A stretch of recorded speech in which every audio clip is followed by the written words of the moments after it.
What's up, YouTube? Well, let me bring you up to date. We're still here at the shop doing the preventive maintenance work on the bus that we were working on last week. And we made some great progress with that. And that's all, I think, just about wrapped up. And also been getting some help from Cousin Donovan with the little MacBook laptop. We finally got it updated because it's hard to update stuff on the road without Wi-Fi, a dedicated Wi-Fi. Won't let us do it through the hotspots. So the MacBook is finally up to date to the current program, and that is super awesome. Thank you, Donovan. That really is so nice. And I've been getting some coaching on how to edit videos from my son and some tips from Donovan also. So I've been learning new stuff about how to do the editing. You probably, if you've been watching a long time, you see the intros and the exits are starting to have some continuity to them.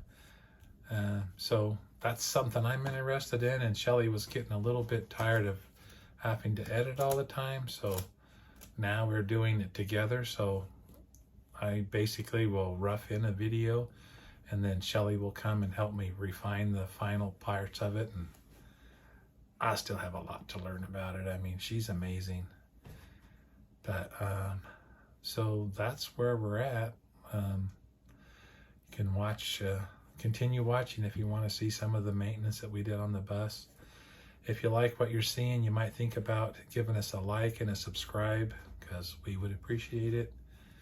And hope you just don't have too much stuff to maintain in your life, and lots of love and joy and friends and family to share it with. So enjoy. I'll see you in the next video. So there's the new radiator down in there. Everything always looks so simple. So this one, the tanks on the end are a bolt-on. And we added another row of core to that core to give us more cooling capacity. There's the new overflow tank. And this hose in particular, the blue one here, it had been rubbing back there and almost rubbed itself through. So, and then the other hoses were just short pieces like that.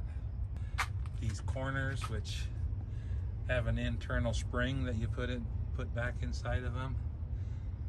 It's not so easy to get things. So one of these corners is a shiny one on the outside, and the other one is not shiny, but they're both brand new corners. And then, oh yeah, down there, that's the transmission cooler, and that's the radiator hose coming out of it.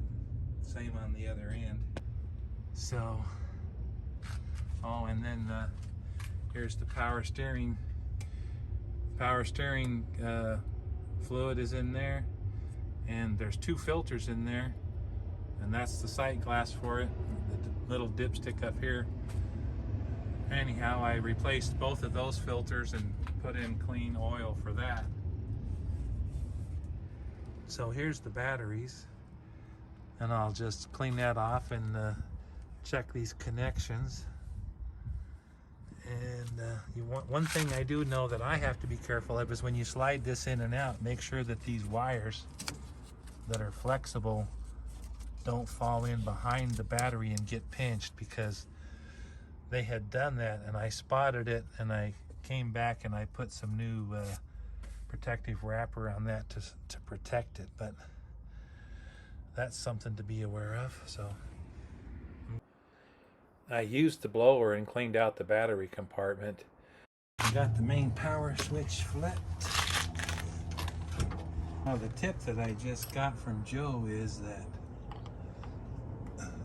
sometimes these look perfectly clean like this, but you still need to disassemble them and clean them. So like I always say, guys, I'm not an auto mechanic expert in any means, so, but it doesn't take too much to see that, yeah, these things need to be cleaned up. So as usual, I end up with a whole bunch more tools, and Simple thing to do. I just put some new connectors for some bad ones, cleaned everything up, and put it all back together. It just came out great, so I was quite happy that I spent the time to clean it up. So I'm gonna also clean out the hot water heater. Sometimes it gets spider webs or what have you get in there, and the draft tube, or the tube that the gas goes down.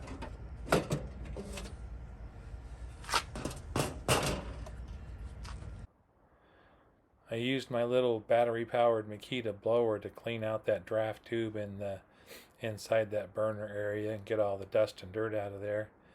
Little tool is super handy for cleaning stuff up around the bus. Yeah, so that's pretty quick and simple to do, but you saw that debris that came out of there, and particularly this tube.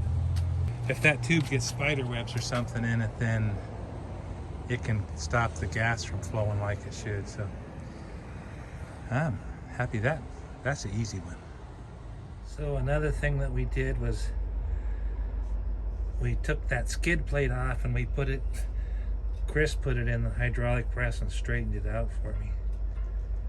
So those shiny new bolts on there, the old ones were all ground off from dragging on the road when they went out of curb cut or whatever. So now we got that all straightened out and some new bolts in there. Should last another 18 years, I hope.